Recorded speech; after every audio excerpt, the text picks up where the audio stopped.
The time is precisely 6:15. This is the Sri Lanka Broadcasting Corporation. Here's the news edited by Anjana Dudamgoda and read by Ramesh Piris. The headlines. The President denounces the burning of the Quran outside a mosque in Sweden. The Indian Foreign Secretary says a warm welcome awaits President Wickremesinghe. The Prime Minister says economic development of the country cannot be achieved if the farmers are neglected. The State Minister SLBC says import restrictions on 300 products will be lifted shortly. The consideration of nearly 1 million SLBC appeals and objections expedited. In news overseas, North Korea fires intercontinental ballistic missiles after threatening US. In sports, Sri Lanka wins 2 medals at the 25th Asian Athletic Championship in Bangkok. Now the local news in detail. President Ranil Wickremesinghe has denounced the burning of the Holy Quran outside a mosque in Sweden. The President described the act as a violation of the freedom of worship. The head of state urged Western nations to respect the Global South's value system and not allow the spread of disorder under the pretense of freedom of expression. The burning of the Islam's holy book by the Iraqi Christian immigrant outside a Stockholm mosque during the major Muslim holiday of Eid al-Adha triggered widespread condemnation from the Islamic world.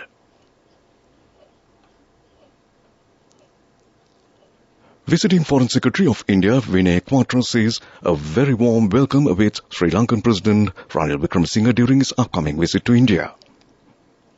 Foreign Secretary Quatra noted that President Wickremesinghe is a well-known leader and a very strong supporter of the relationship with India and is hopeful of further strengthening bilateral ties with Sri Lanka during his visit.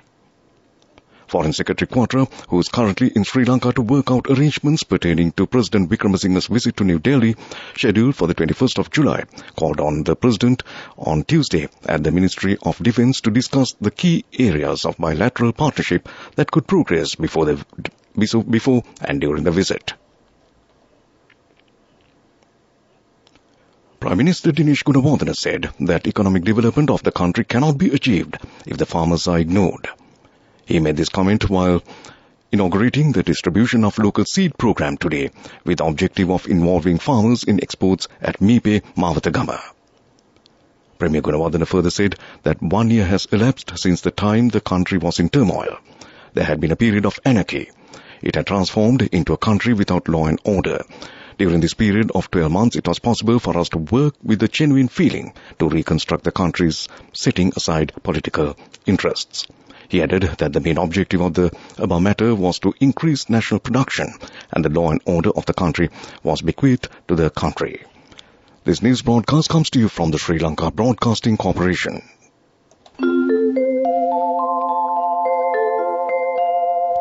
A comprehensive banking services package with a branded checkbook as well as debit and credit card exclusively for you.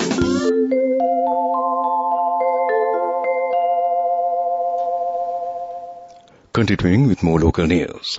State Minister of Finance Ranjit Siyambalapitiya has confirmed that import restrictions on 300 more products will be lifted shortly. According to Ministry of Finance, restrictions will be eased next week. Import restrictions imposed on over 300 items, including electronic items, were lifted on the 9th of June. The gazette in this regard was issued by the Controller General of Imports and Exports. State Minister Siyambalapitiya said accordingly the number of items subject to import restrictions was reduced to 1,216. State Minister of Finance Shehan Semesinghe says that the process of considering the SLBC appeals and objections will commence immediately. The period for filing appeals and objections regarding SLBC welfare benefit scheme ended on Monday this week. Minister Semesinghe stated in a note on his official Twitter account that all activities are ready to start considering the 968,000 appeals and 17,500 objections received regarding these allowances. And that concludes local news. Elevate your life with People's Bank Excelsior. A comprehensive banking services package with a branded checkbook as well as debit and credit card exclusively for you.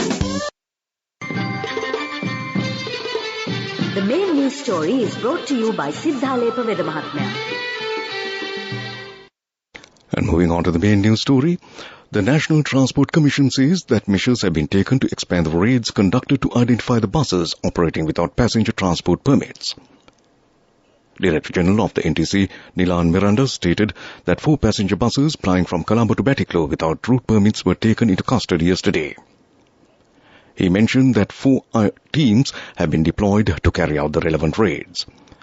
Meanwhile, President of Lanka Private Bus Owners Association, Gamanu Vijayaratne, welcomed the measures taken by the authorities to remove all buses up and running on temporary licenses in the north, central and eastern provinces from operations in light of the recent bus accident in Manampitia, which left 11 dead. And that was the main news story. The main news story was brought to you by Siddhalepa Vedamahatmya. In Watch Night this evening, the Department of Examinations has announced that the practical tests of the 2022 GCE ordinary level examinations will be held from August 2nd, 2023. The Commissioner General of Examinations, Amit Jayasundara, stated that practical tests for the subjects of music, dance, drama and theatre will be conducted until August 12th, 2023. Jayasundara further stated that, however, the practical tests related to Western music will be held on Sunday, the 6th of August. Stating that no changes have been made to the evaluation methods utilized for practical tests in the previous years, he said the same standards will be used this year as well. The Commissioner General of Examinations pointed out that the examination tickets of schools and private applicants will be dispatched by mail in the near future. Those with inquiries pertaining to the practical tests of the 2022 GCE ordinary level examinations can contact the examination department via its hotline 1911 0112 784 208, 011 278 45737 and 0112 786 616. And once again, inquiries pertaining to the practical tests of the 2022 GC ordinary level examinations can contact the examination department via its hotline 1911 or 0112 784 208, 0112 784 537 or 0112 786 616. And that was Watch Right. Moving on to the bulletin of world news, first the headlines. North Korea fires intercontinental ballistic missile after threatening US. Riots damage racks up to $700 million insurance bill in France. India to impose 28% tax on turnover of online gaming firms. Now the world news in detail. North Korea has fired a suspected intercontinental ballistic missile, Japanese and South Korean officials report. The long-range missile flew for more than an hour before landing short of Japanese waters on Wednesday morning. Pyongyang's launch comes after it threatened retaliation against what it said were recent U.S. spy plane incursions over its territory. Early this week, it threatened to shoot down such planes. Washington has dismissed the accusation, saying its military patrols are in line with international law. Security tensions have ramped up on the peninsula this year after a flurry of missiles activity from North Korea. Damage from riots sparked by the police killing of a teenager in France has resulted in a $715 million insurance bill, an industry body has announced. The government battled days of unrest after a police officer shot dead 17-year-old Nahel M. during a traffic stop in Paris suburb on 27th of June 2023. Nahel had Algerian roots, and the killing rekindled long-standing accusations of systematic racism in France. There have been 11,300 claims linked to the riots, said the head of the France Assurance Federation, Florence Lustman, who put the bill at €650 million. India has decided to impose a 28% indirect tax on the turnover of online gaming companies, a state minister said, in a major setback to the country's $1.5 billion industry.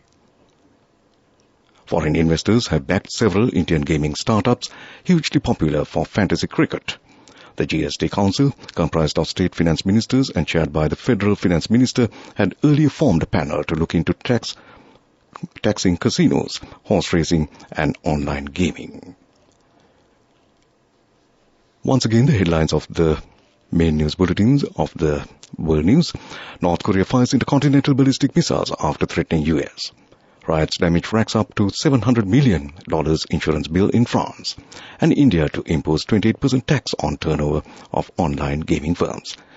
And that concludes world news. Development News is brought to you by Vacancies for women from Desha Sri Lanka for housemaids in Kuwait, Oman and Saudi Arabia for ages 23 to 58 years. Contact number 037 7500 500. In development news, in a major breakthrough to boost foreign direct investment, the incentives and tax exemptions for investors intending to start ventures in the Colombo port city have been published by the government via extraordinary gazettes 2339/31 and 2339/32 dated 7th of July 2023. The prospective groups of investors have been identified who will be able to avail themselves of these incentives and tax exemptions.